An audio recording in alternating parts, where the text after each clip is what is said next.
this video, we're gonna learn how to become time travelers. Really, let me just first give a shout out to the Good Cup Coffee here in Cebu. In fact, let me show you around. They're actually letting me film in their studio, in their education space, which is extremely nice of them. Thank you. You can click the link below to go to their Instagram and learn about coffee. Let's unpack what I said about becoming a time traveler. What did I mean? When you drink a typical bowl of matcha, the experience only takes seconds, but the idea here is by properly understanding how to think and talk about tasting matcha, we can take this few second experience of a sip and unfold time and unfold the experience and slow it down as if we're controlling time. Now, doing this has some benefits. We'll have a better understanding of the qualities in matcha that we personally like, the qualities that we look for, because matcha, like wine, is varied. There's many different aromas and flavors and textures and bodies to it. Some notes in matcha are not desired, while others certainly are. And if we can understand how to taste the matcha, we can better understand the intrinsic quality of the matcha. If we break down the experience of taste into the constituent parts, it gets a lot easier to wrap our tongue around. Maybe that's not the best phrase, wrap our mind around. So the different parts of tasting, of the taste experience, are aroma, flavor, texture, and finish. Of course, there's overlap, but if we can, in our mind, separate these different elements, it'll be a lot easier to go through and taste and understand what we're tasting with our matcha. Aroma, what you smell, but we can also further define the elements of the aroma. Firstly, are the notes. Maybe there are fruity notes in the aroma, maybe chocolatey, maybe slightly grassy, or even the most prized note of all, Ooika, the namesake of our company, which is the savory, seaweedy smell, pleasant seaweedy smell of highly shaded, high quality matcha. But just because we have a note doesn't tell us the intensity or the volume of that note. It's typical of matcha not to be unidimensional, not to be simple. There may be multiple notes and multiple different intensities of those notes that we smell in one matcha.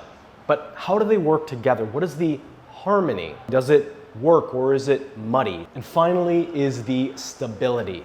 Some notes may transform or change in some way. They may shift or they may be stable. Those are the elements that make up the aroma of the matcha. Speaking of which, I've made this really easy. If you click the link below, I've included this worksheet, which lets you break down the taste experience of matcha in a very cohesive, easy to understand way. Right, so aroma we're good with. Let's move on to the next, which is flavor. That's the one that probably doesn't take a lot of guesswork to understand. Yes, your aroma and the way that you perceive things by smell is very similar to the flavor, but in this case, we are going to try to separate them a little bit. And just like we described the qualities of aroma, we can do the same thing for the qualities of the flavor, the different notes, the different intensity of those notes, the stability of those notes, and whether those notes work in harmony.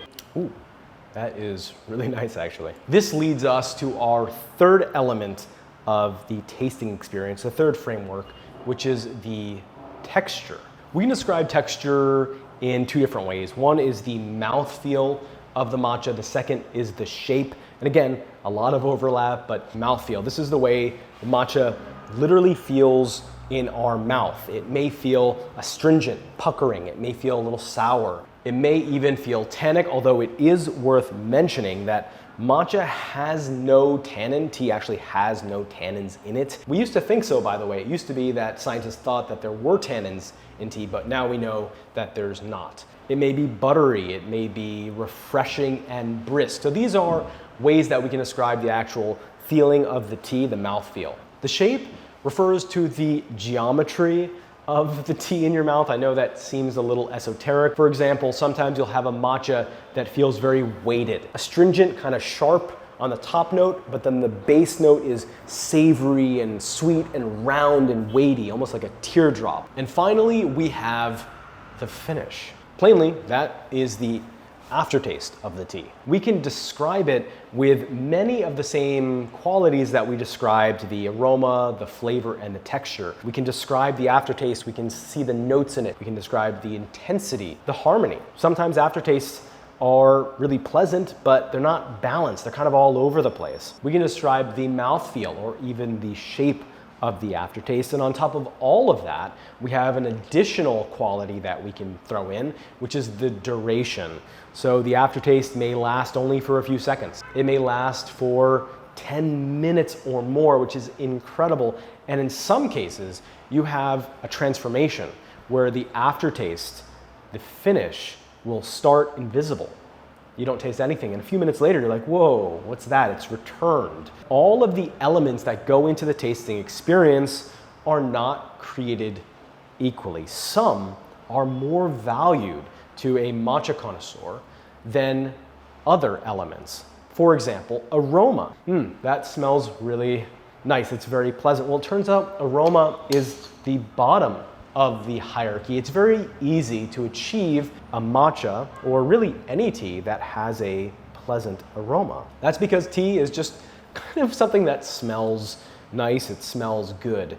And you'll probably notice even matcha, if you've ever had before, you didn't like it because it tasted really bitter and gross, you might have noticed that it smelled pretty good. Getting matcha to smell bad is actually fairly difficult. You actually have to do a really bad job producing it, or you have to have really bad material, or you have to store it really poorly. Flavor is the second element of our pyramid, right? The second one. If matcha doesn't have a good texture, and when I say good, I mean not just pleasant, but more importantly, balanced and complex texture, right? Grape juice tastes awesome, but why do connoisseurs not drink grape juice? Why do they drink wine? It's because wine is balanced. A good wine is balanced and it's complex. With matcha, we want texture. We want to have a textural experience, otherwise it becomes uncomplicated, it becomes too simple.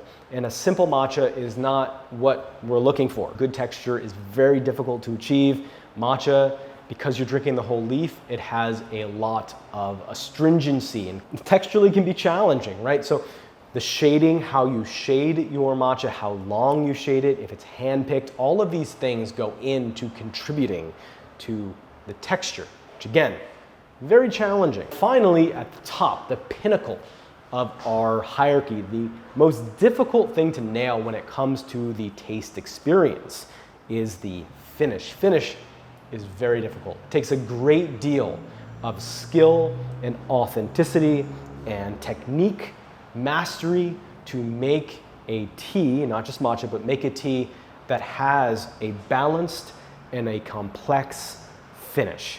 Many times you'll have a matcha where you drink it, it's a great matcha, A+ in every category, but as soon as you drink it, it's gone. There's no finish, there's no aftertaste, or the aftertaste only lasts a few seconds. That's not very impressive. But when you have a matcha where the aftertaste is balanced and it's complex, it transforms, or it's robust and deep, where it lasts minutes, even 10 minutes, that is such a special quality that when we taste our matcha and we get it, when we examine the finish through our framework, we can appreciate what a spectacular matcha it is based on the qualities of that finish. So that's something we really want to pay attention to when we do our matcha tasting. So for fun, I'm going to make a quick bowl of matcha. I know that you're probably excited to see that, and we'll do a brief tasting experience of it. We're going to go ahead and make our matcha now. So I'm going to put in 2 grams of matcha powder. If you don't have a scale, you don't need it. It works out to be about 4 little almond-sized scoops on our teaspoon here. And I'm using a little sifter to help get the matcha powder from clumping when I add the water. Now we're going to add a little bit of water, not much, like very, very little. Okay, so now we have a fine paste. We can go ahead and add the rest of the water. Total amount of water is not much. It's maybe 50 milliliters.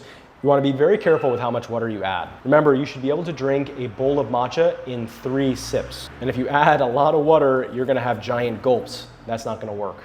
Only back and forth. Notice I am not scratching the bottom of the bowl. But remember, as far as tasting, by whisking it, we are going to affect the final taste of the tea. It's going to be more creamy, more aerated. We have our perfectly whisked bowl of matcha. So let's give it a try. There's a slight minerality to the aroma, a slight oceanic note to it, low intensity.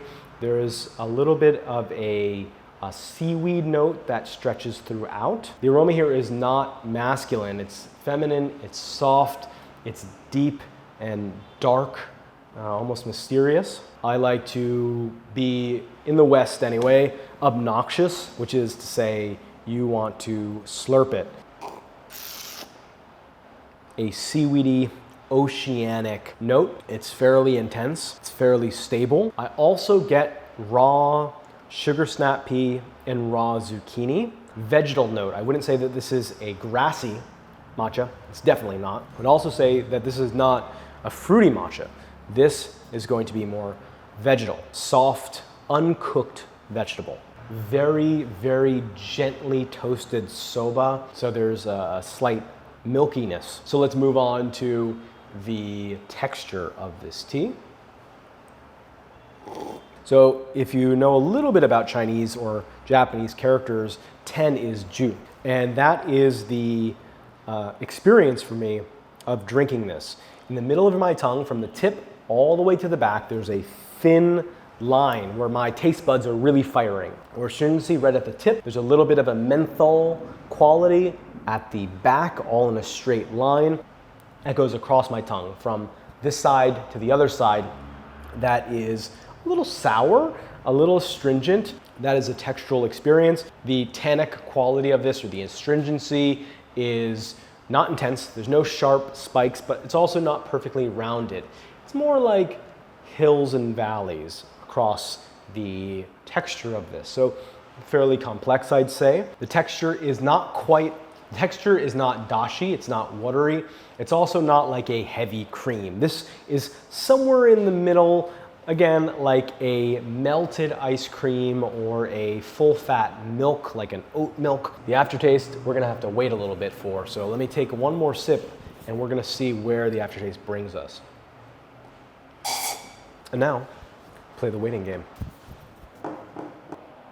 It's a surprising one, which is not surprising because again, I already knew that this was a very high-end tea. By the way, the link to this matcha is in the links below. There is a noticeable return of texture in this matcha and a noticeable return in a creaminess, like that savory. You ever take milk and heat it up and it gets warm and let it boil down a little bit?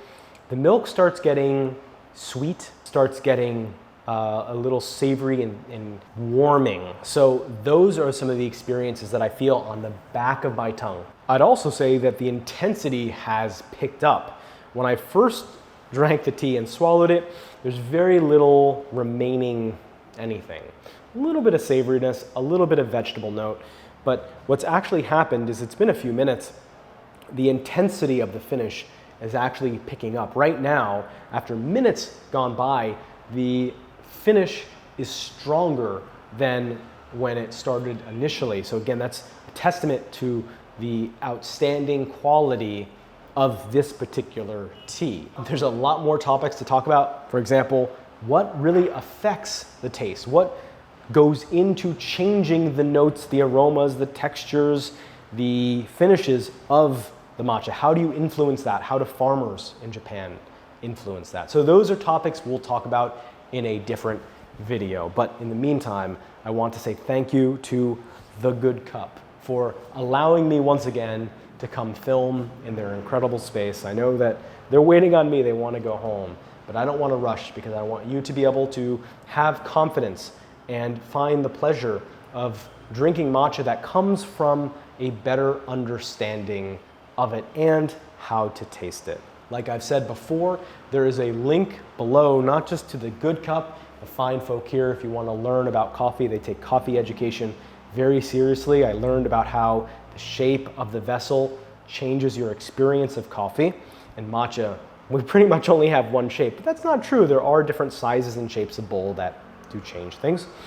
But you can also check out the worksheet, the link to the worksheet below, where you can fill it out and have a guide, have the framework that we went over today in a written form that you just fill out as you taste the bowl. On top of that, you're welcome to go to Ooika's website and also to our Instagram if you'd like to connect with me. So once again, thank you so much. Have a good day, guys, and I'll see you next week.